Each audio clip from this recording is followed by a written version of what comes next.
บ้าแต่มาเบิ่งบรรยากาศคักดีเว้ยเมื่อวานนี่กล้วยหอมโอ้เป็นไข่ออกกลุ่มบ่สบายเลยวันนี้มื้อวันอาทิตย์มาเลาะนินผ่อนคลายสมองจังหน่อยนึงมาป้อมมันผู้ใดมาเคยมาเขาเจ้าก็น่าจะเห็นนั่นแหละแต่มาแต่ละเฮือกบ่ได้มาลำถ่ายรูปน้องบ่ได้มาถ่ายรูปน้องมึงเขาเจ้ายิงธนูอยู่นั่นนะกูเนาะบ่มันยิงนะสู้ให้เบิ่งกูเนาะยิงธนูนะปักมาพี่เด้อดงมาพี่เด้อเจ้าเด้อว่าไงก็ยังจิบท้องอยู่ผู้บ่าวสาวคนนะป้อมทหารหมดนะมันเห็นเขียนอยู่ป้ายนั่นแต่1,765ผมเมื่อกี้นี่เห็นมันสงครามโลกครั้งพวกไอ้ญี่ปุ่นมันยึดมันจะบอก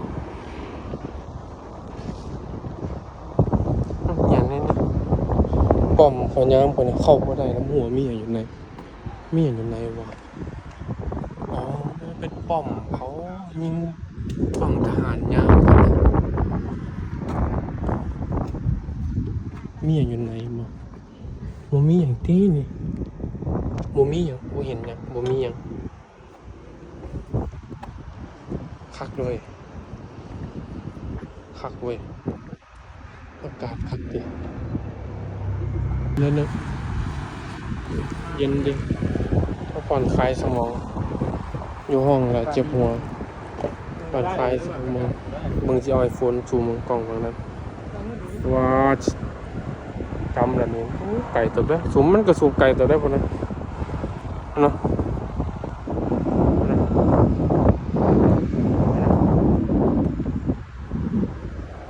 เดี๋ยวมาเบิ่งนี่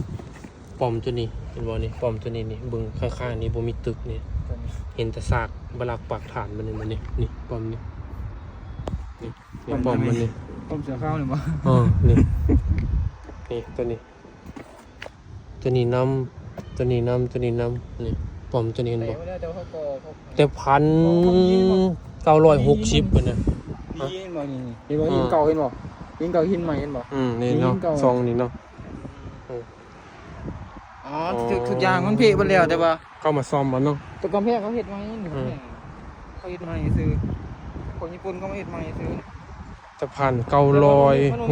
มันมีกำแพงเลยแต่มันมีความรู้สึกทึกตีทำลายบทมันทุบขึ้นไปแล้วเนาะทึกระเบิดทึกอันนั้นเนาะมุนหมดแล้ว แต่ว่าเขาวิธีเขาประกอบใหม่ แต่รอบๆนี้บ่มีตึกบ่มีอะไรนะเป็นทุ่งให้ทุ่งนาไปหมดเลย